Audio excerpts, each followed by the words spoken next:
Okay, welcome today. Today we have Sean and Nicole from the UW's Real Estate Club. They're going to join us today and tell us a little bit more about the club. Welcome, guys. Yeah, Jeff, thanks for having me. Thanks for having us, Jeff. Good. So let's start out. So what is the UW Real Estate Club, and tell us some history. How long has it been around, and who are the members?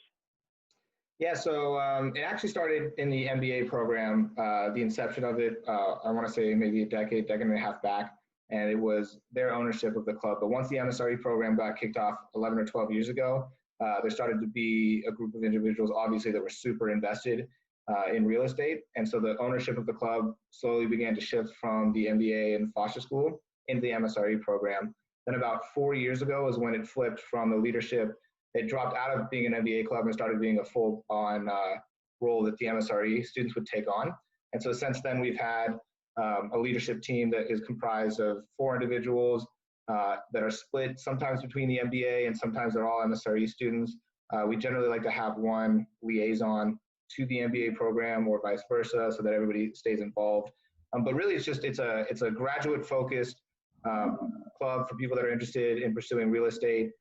We do everything from hands-on tours and bringing people in to talk about lunch and learns to also we set up programming with some of the local groups, professional groups around the area. So NAOP or ULI or Cornet, we'll bring speakers in from there, and it'll kind of be an interesting way to show people the general real estate landscape and another way for people to make connections.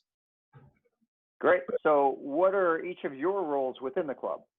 So I'm currently the chair for the property tours, which obviously has taken a little bit of a turn this year due to COVID. So like with some of the other professional organizations in the region, we're looking at doing some virtual property tours this year.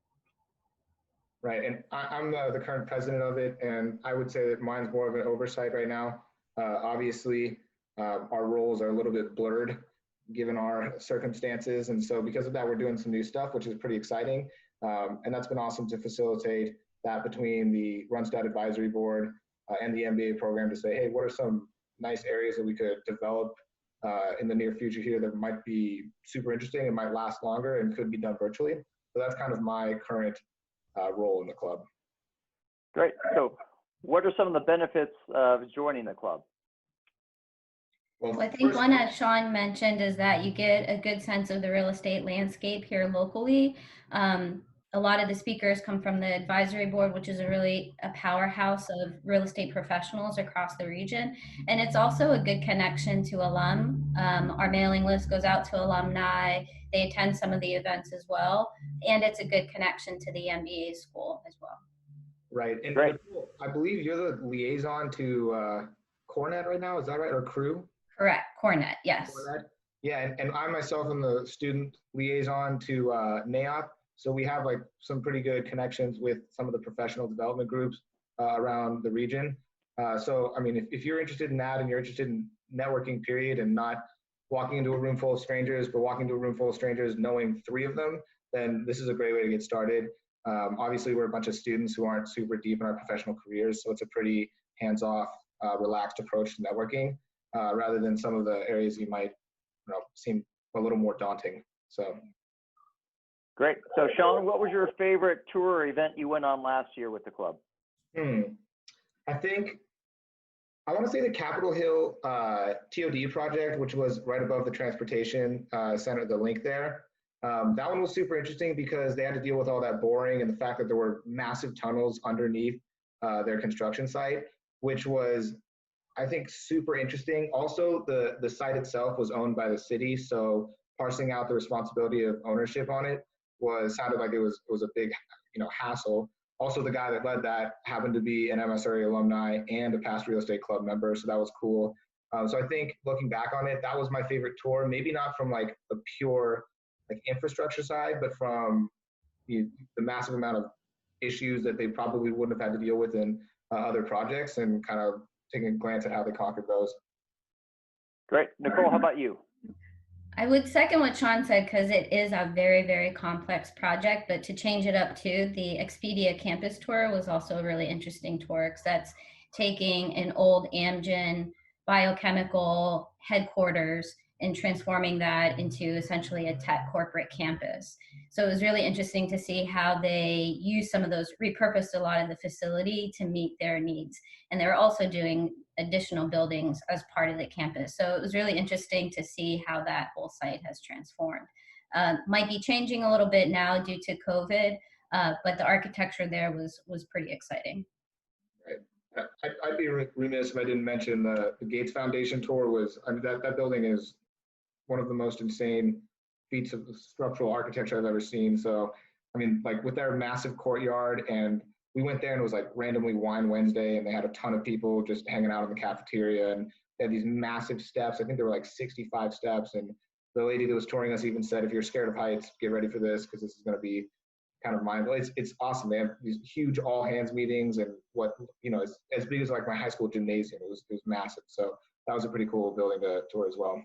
Yeah, and it's also one of the most sustainable buildings. It's LEED Platinum, and it's held up well over time. Great. So I know you alluded to, you know, COVID times. It's tough to plan. So give us an idea of this fall. Anything coming up you want to share with us? Yeah, so we spoke a little bit offline before this, but we're pretty excited to be releasing this newsletter, hopefully bi-weekly. I think that's the word for it. And we're basically just going to try to put out all of the virtual events that we see coming to our inboxes between the professional groups in the area, between some of these free seminars and, you know, options to go out and meet people. And then we're going to obviously try to still put on our own, but like Nicole was saying, the virtual tours don't pack quite as much of a punch as they would if you were, you know, in person there. So we're pretty excited about this newsletter to kind of share some of that. We're also going to have an opportunity for then members of the club to share what either they're working on professionally or within school. Either get some feedback from the community on that or just highlight a couple of things that they've found.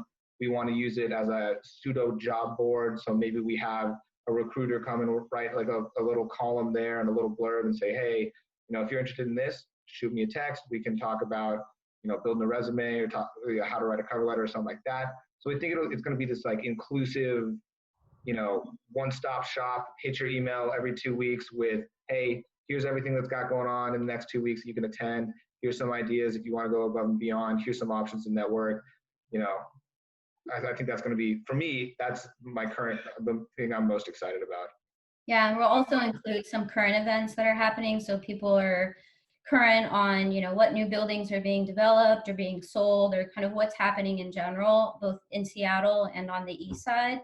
And then there's still going to be, while it won't be an in-person lunch and learn, we do still plan on having a lot of the speakers that we had before, and we're still hoping that hopefully in the fall we can resume some of the in-person tours, but obviously we'll have to see how things play out.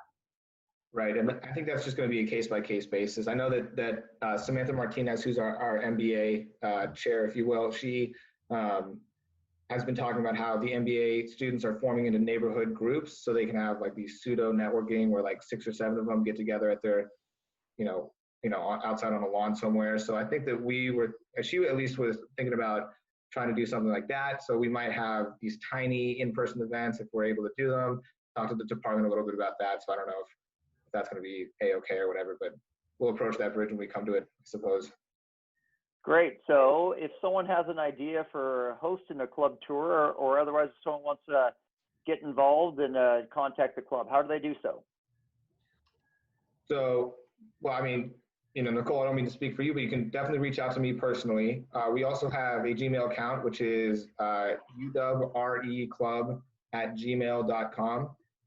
That one's that we monitor, and I'll check it every day and, you know, respond to things on there. You can also go straight to Suzanne. So if you're an undergrad and you're watching this and you're interested in joining the club, please reach out. We're looking for undergrads. Absolutely. We want to start more of a pocket there so we can get some of that interest early on. If they do a virtual career fair this year, which I'm not sure if they're doing, we are a registered RSO, so we will be at that. So you can come stop by our virtual booth, say hi.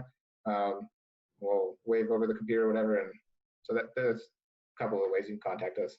Yeah, and I would also encourage people to visit the website. You can just Google UW Real Estate Club and it'll come up, and there's the email link is available there. And they can also get more information about the club. There's a live calendar there, which will have all the events that'll be posted in the the bi-weekly newsletters that Sean was mentioning, and it also has all of our contact information. Yeah, and the newsletter is free. So the mailing list you can just sign up for and join our MailChimp list. The club itself does require like a 65-year membership fee, which we'll see how we spend that money this year. I think it'll probably be going towards different types of things, but it'll still be fun. And yeah, so if you want to just join half part way or just see what it's about, the mailing list is a great way to get on and start to hear about some of the events that you could then go to for you to join. Yeah, I'd just add the final thing. I think one of the most helpful things about the club this year is right now we're being inundated with emails from all the organizations about different events that are hosted. And it's great that they're all free. But this will be your one-stop shop, as Sean was saying, to just come and get your pulse really on everything that's going on in the real estate community locally. So if you want to know everything that's going on, I'd say the websites are best place to go. Absolutely. Great. Well, it sounds like the club's in good hands this year, and thanks for coming on, and look forward to seeing a lot more of what you guys have to do this fall and the whole year. Thank you, guys. Absolutely. Thanks,